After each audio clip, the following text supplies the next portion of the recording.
بسم اللہ الرحمن الرحیم۔ السلام علیکم ورحمۃ اللہ وبرکاتہ۔ آپ صلی اللہ علیہ وآلہ وسلم کی عمر 35 سال تھی جب مکہ میں زبردست سیلاب آیا۔ قریش نے سیلاب سے محفوظ رہنے کے لیے ایک بند بنا رکھا تھا، مگر یہ سیلاب اس قدر زبردست تھا کہ بند توڑ کر کعبے میں داخل ہو گیا۔ پانی کی زبردست ریلیں اور پانی اندر جمع ہونے کی وجہ سے کعبے کی دیواروں میں شگاف پڑ گئے۔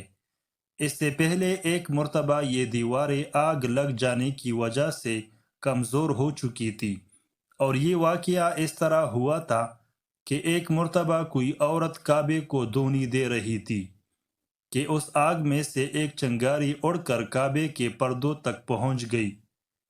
اس سے پردوں کو آگ لگ گئی اور دیواریں تک جل گئی۔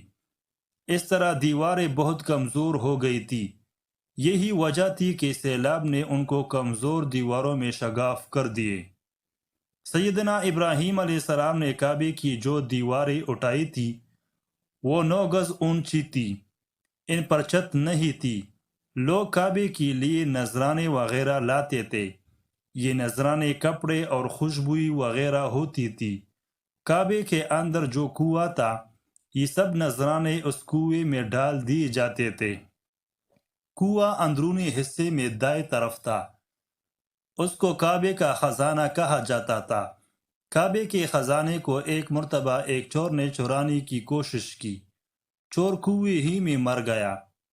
اس کے بعد اللہ تعالیٰ نے اس کی حفاظت کے لیے ایک سام کو مقرر کر دیا۔ یہ سام کنویں کی منڈیر پر بیٹھا رہتا تھا، کسی کو خزانے کے نزدیک نہیں آنے دیتا تھا۔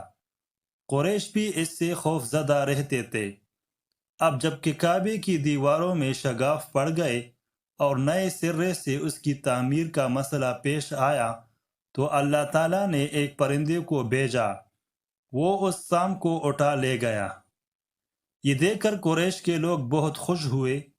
اب انہوں نے نئے سرے سے کعبے کی تعمیر کا فیصلہ کر لیا اور پروگرام بنایا کہ بنیادیں مضبوط بنا کر دیواروں کو زیادہ اونچا اٹھایا جائے۔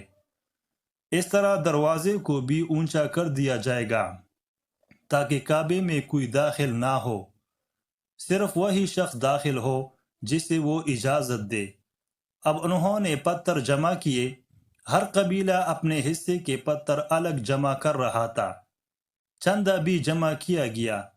چندے میں انہوں نے پاک کمائی دی، ناپاک کمائی نہیں دی۔ مثلاً طوائفوں کی آمدنی، سود کی کمائی، دوسروں کا مال غصب کر کے حاصل کی گئی دولت چندے میں نہیں دی، اور پاک کمائی انہوں نے بلا وجہ نہیں دی تھی۔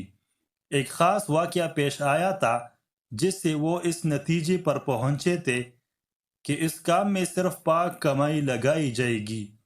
وہ واقعہ یوں تھا، ایک قریشی سردار ابو وہب عمرو بن عابد نے جب یہ کام شروع کرنے کے لیے ایک پتھر اٹھایا تو پتھر اس کے ہاتھ سے نکل کر پھر اسی جگہ پہنچ گیا جہاں سے اسے اٹھایا گیا تھا۔ اس پر قریشی حیران و پریشان ہوئے۔ آخر خود وہب کھڑا ہوا اور بولا، اے گروہ قریش، کعبے کی بنیادوں میں سوائے پاک مال کے کوئی دوسرا مال شامل مت کرنا۔ بیت اللہ کی تعمیر میں کسی بدکار عورت کی کمائی، سود کی کمائی یا زبردستی حاصل کی گئی دولت ہرگز شامل نہ کرنا۔ یہ وہب نبی کریم صلی اللہ علیہ وسلم کے والد حضرت عبداللہ کا ماموں تھا اور اپنی قوم میں ایک شریف آدمی تھا۔ جب قریش کے لوگ خانہ کعبہ کی تعمیر کے لیے پتھر ڈھونڈ رہے تھے تو ان کے ساتھ نبی کریم صلی اللہ علیہ وسلم بھی پتھر ڈھونڈنے میں شریک تھے۔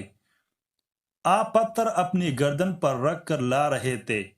تعمیر شروع کرنے سے پہلے قریش کے لوگوں نے خوف محسوس کیا کہ دیواریں گرانے سے کہیں ان پر کوئی مصیبت نہ نازل ہو جائے۔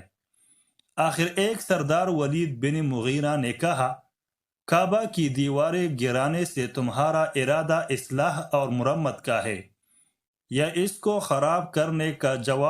جواب میں لوگوں نے کہا، ظاہر ہے ہم تو مرمت اور اصلاح چاہتے ہیں۔ یہ سن کر ولید نے کہا، تب پھر سمجھ لو اللہ تعالیٰ اصلاح کرنے والوں کو برباد نہیں کرتا۔ پھر ولید ہی نے گرانے کا کام کی ابتدا کی، لیکن اس نے بھی صرف ایک حصہ ہی گرایا تھا کہ معلوم ہو جائے کہ ان پر کوئی تباہی تو نہیں آتی۔ جب وہ رات خیرت سے گزر گئی تب دوسرے دن سب لوگ اس کے ساتھ شریک ہو گئے اور پوری عمارت گرا دی، یہاں تک کہ اس کی بنیادی تک پہنچ گئے۔ یہ بنیاد ابراہیم علیہ السلام کے ہاتھ کی رکھی ہوئی تھی۔ حضرت ابراہیم علیہ السلام نے بنیادوں میں سبز رنگ کے پتھر رکھے تھے۔ یہ پتھر اون کے کوہان کی طرح کے تھے اور ایک دوسرے سے جڑے ہوئے تھے۔ ان لوگوں کے لیے ان کو توڑنا بہت مشکل کام ثابت ہوا۔ دائیں کونے کی نیچے سے قریش کو ایک تحریر ملی۔ وہ تحریر سریانی زبان میں لکھی ہوئی تھی۔ انہیں سریانی زبان نہیں آتی تھی۔ آخر ایک یہودی کو تلاش کر کے لایا گیا۔ اس نے وہ تحریر پڑھ کر انہیں سنائی۔ تحریر یہ تھی: میں اللہ ہوں، مکہ کا مالک، جس کو میں نے اس دن پیدا کیا جس دن میں نے آسمانوں اور زمین کو پیدا کیا، جس دن میں نے سورج اور چاند بنائے۔ میں نے اس کو یعنی مکہ کو 7 فرشتوں کے ذریعے گھیر دیا ہے۔ اس کی عظمت اس وقت تک ختم نہیں ہوگی جب تک کہ اس کے دونوں طرف پہاڑ موجود ہے۔ ان پہاڑوں سے مراد ایک تو ابو قیس پہاڑ ہے جو کہ صفا پہاڑی کے سامنے ہے، اور دوسرا قیقعان پہاڑ ہے جو مکہ کے قریب ہے اور جس کا رخ ابو قیس پہاڑ کی طرف ہے، اور یہ شہر اپنے باشندوں کے لیے پانی اور دودھ کے لحاظ سے بہت بابرکت اور نفع والا ہے۔ یہ پہلی تحریر تھی۔ دوسری مقام ابراہیم سے ملی۔ اس میں لکھا تھا: مکہ اللہ تعالیٰ کا محترم اور معظم شہر ہے، اس کا رزق 3 راستوں سے اس میں آتا ہے۔ یہاں 3 راستوں سے مراد قریش کے 3 تجارتی راستے ہیں۔ ان راستوں سے قافلے آتے جاتے تھے۔ تیسری تحریر اس سے کچھ فاصلے سے ملی۔ اس میں لکھا تھا: جو بلائی ہوئے گا لوگ اس پر رش کریں گے، یعنی اس جیسا بننے کی کوشش کریں گے، اور جو شخص رسوائی بوئے گا وہ رسوائی اور ندامت پائے گا۔ تم برائیاں کر کے بلائی کی آس لگاتے ہو، ہاں یہ ایسا ہی ہے جیسے کیکر یعنی کانٹے دار درخت میں کوئی انگور تلاش کرے۔ یہ تحریر کعبے کے اندر پتھر پر کدی ہوئی ملی۔ کعبے کی تعمیر کے سلسلے میں قریش کو پتھروں کے علاوہ لکڑی کی بھی ضرورت تھی۔ چھت اور دیواروں میں لکڑی کی ضرورت تھی۔ لکڑی کا مسئلہ اس طرح حل ہوا کہ ایک جہاز عرب کے ساحل سے آ کر ٹکرا گیا۔ آج اس مقام کو جدہ کا ساحل کہا جاتا ہے۔ پہلے یہ مکہ کا ساحل کہلاتا تھا، اس لیے کہ مکہ کا قریب ترین ساحل یہی تھا۔ ساحل سے ٹکرا کر جہاز ٹوٹ گیا۔ وہ جہاز کسی رومی تاجر کا تھا۔ اس جہاز میں شام روم کے لیے سنگ مرمر، لکڑی اور لوہے کا سامان لے جایا جا رہا تھا۔ قریش کو اس جہاز کے بارے میں پتہ چلا تو یہ لوگ وہاں پہنچے اور ان لوگوں سے لکڑی خرید لی۔ اس طرح چھت کی تعمیر میں اس لکڑی کو استعمال کیا گیا۔ آخر خانہ کعبہ کی تعمیر کا کام حجر اسود تک پہنچ گیا۔ اب یہاں ایک نیا مسئلہ پیدا ہو گیا۔ سوال یہ پیدا ہوا کہ حجر اسود کون اٹھا کر اس کی جگہ پر رکھے گا؟ ہر قبیلہ یہ فضیلت خود حاصل کرنا چاہتا تھا۔ یہ جھگڑا اس حد تک بڑھا کہ مرنے مارنے تک نوبت آ گئی۔ لوگ ایک دوسرے کو قتل کرنے پر تل گئے۔ قبیلہ عبدالدار نے تو قبیلہ عدی کے ساتھ مل کر ایک برتن میں خون بھرا اور اس میں اپنے ہاتھ ڈبو کر کہا: حجر اسود ہم رکھیں گے۔ اسی طرح دوسرے قبیلے بھی اڑ گئے۔ تلواریں نیاموں سے نکل آئی۔ آخر وہ سب بیت اللہ میں جمع ہوئے۔ ان لوگوں میں ابو امیہ بن مغیرہ تھا، اس کا نام حذیفہ تھا۔ قریش کے پورے قبیلے میں یہ سب سے زیادہ عمر والا تھا۔ یہ ام المؤمنین سیدہ ام سلمہ رضی اللہ تعالیٰ عنہا کا باپ تھا۔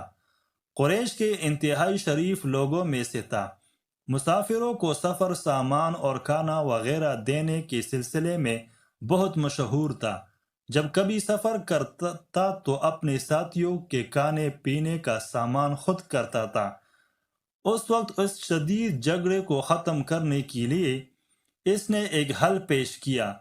اس نے سب سے کہا، اے قریش کے لوگوں، اپنا جھگڑا ختم کرنے کے لیے تم یوں کرو کہ حرم کے صفا نامی دروازے سے جو شخص سب سے پہلے داخل ہو اس سے فیصلہ کرا لو۔ وہ تمہارے درمیان جو فیصلہ کرے وہ سب اس کو مان لے۔ یہ تجویز سب نے مان لی۔ آج اس دروازے کو باب السلام کہا جاتا ہے۔ یہ دروازہ رکن یمانی اور رکن اسود کے درمیانی حصے کے سامنے ہے۔ اللہ کی قدرت کے اس دروازے سے سب سے پہلے حضور نبی صلی اللہ علیہ وآلہ وسلم تشریف لائے۔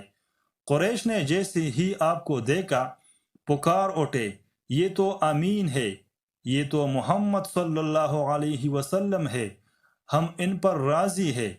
اور ان کے ایسا کہنے کی وجہ یہ تھی کہ قریش اپنے آپس کے جھگڑوں کے فیصلے آپ ہی سے کرایا کرتے تھے۔ آپ کسی کے بے جا حمایت نہیں کرتے تھے، نہ بلا وجہ کسی کی مخالفت کرتے تھے۔ پھر ان لوگوں نے اپنے جھگڑے کی تفصیل آپ کو سنائی۔ ساری تفصیل سن کر آپ نے فرمایا، ایک چادر لے آؤ۔ وہ لوگ چادر لے آئے۔ آپ نے اس چادر کو بچھایا اور اپنے دست مبارک سے حجر اسود کو اٹھا کر اس چادر پر رکھ دیا۔ اس کے بعد آپ نے ارشاد فرمایا، ہر قبیلے کے لوگ اس چادر کا ایک ایک کنارہ پکڑ لے۔ پھر سب مل کر اس کو اٹھائے۔ انہوں نے ایسا ہی کیا۔ چادر کو اٹھائے ہوئے وہ اس مقام تک آ گئے جہاں حجر اسود کو رکھنا تھا۔ اس کے بعد نبی اکرم صلی اللہ علیہ وسلم نے حجر اسود کو اٹھا کر اس کی جگہ رکھنا چاہا، لیکن عین اسی وقت ایک نجدی شخص آگے بڑھا اور تیز آواز میں بولا، بڑے تعجب کی بات ہے کہ آپ لوگوں نے ایک کم عمر نوجوان کو اپنا رہنما بنا لیا، اس کی عزت افزائی میں لگ گئے ہو۔ یاد رکھو، یہ شخص سب کو گروہوں میں تقسیم کر دے گا، تم لوگوں کو پارا پارا کر دے گا۔ قریب تھا کہ لوگوں میں اس کی باتوں سے ایک بار پھر جھگڑا ہو جائے، لیکن پھر خود ہی انہوں نے محسوس کر لیا کہ حضور صلی اللہ علیہ وسلم نے جو فیصلہ کیا ہے وہ لڑانے والا نہیں، لڑائی ختم کرنے والا ہے۔ چنانچہ حجر اسود کو نبی کریم صلی اللہ علیہ وسلم نے اپنے مبارک ہاتھوں سے اس کی جگہ پر رکھ دیا۔ مرغوں نے لکھا ہے، یہ نجدی شخص دراصل ابلیس تھا جو اس موقع پر انسانی شکل میں آیا تھا۔ جب کعبے کی تعمیر مکمل ہو گئی تو قریش نے اپنے بتوں کو پھر سے اس میں سجا دیا۔ کعبے کی یہ تعمیر جو قریش نے کی چوتھی تعمیر تھی۔ سب سے پہلے کعبے کو فرشتوں نے بنایا تھا۔ بعض صحابہ نے فرمایا ہے کہ زمین و آسمان کو پیدا کرنے سے پہلے اللہ تعالیٰ کا عرش پانی کے اوپر تھا۔ جب عرش کو پانی پر ہونے کی وجہ سے حرکت ہوئی تو اس پر یہ کلمہ لکھا گیا، لا الہ الا اللہ محمد الرسول اللہ۔ اللہ تعالیٰ کے سوا کوئی معبود نہیں، محمد صلی اللہ علیہ وسلم اللہ تعالیٰ کے رسول ہے۔ اس کلمے کے لکھے جانے کے بعد عرش ساکن ہو گیا۔ پھر جب اللہ تعالیٰ نے آسمانوں اور زمین کو پیدا کرنے کا ارادہ فرمایا تو اس نے پانی پر ہوا کو بھیجا۔ اس سے پانی میں موجیں اٹھنے لگی اور بخارات اٹھنے لگے۔ اللہ تعالیٰ نے ان بخارات یعنی بھاپ سے آسمان کو پیدا فرمایا۔ پھر اللہ تعالیٰ نے کعبہ کی جگہ سے پانی کو ہٹا دیا، یہ جگہ خشک ہو گئی۔ چنانچہ یہی بیت اللہ کی جگہ ساری زمین کی اصل ہے اور اس کا مرکز ہے۔ یہی خشکی بڑھتے بڑھتے 7 براعظم بن گئی۔ جب زمین ظاہر ہو گئی تو اس پر پہاڑ قائم کیے گئے۔ زمین پر سب سے پہلا پہاڑ ابو قبیس ہے۔ پھر اللہ تعالیٰ نے فرشتوں کو حکم فرمایا، زمین پر میرے نام کا ایک گھر بناؤ تاکہ آدم کی اولاد اس گھر کے ذریعے میری پناہ مانگے، انسان اس گھر کا طواف کرے جس طرح تم نے میرے عرش کے گرد طواف کیا ہے، تاکہ میں ان سے راضی ہو جاؤں۔ فرشتوں نے حکم کی تعمیل کی، پھر آدم علیہ السلام نے خانہ کعبہ کی تعمیر شروع کی۔ اس کے بعد حضرت ابراہیم علیہ السلام نے خانہ کعبہ کی تعمیر کی۔ اس طرح قریش کے ہاتھوں یہ تعمیر چوتھی بار ہوئی تھی۔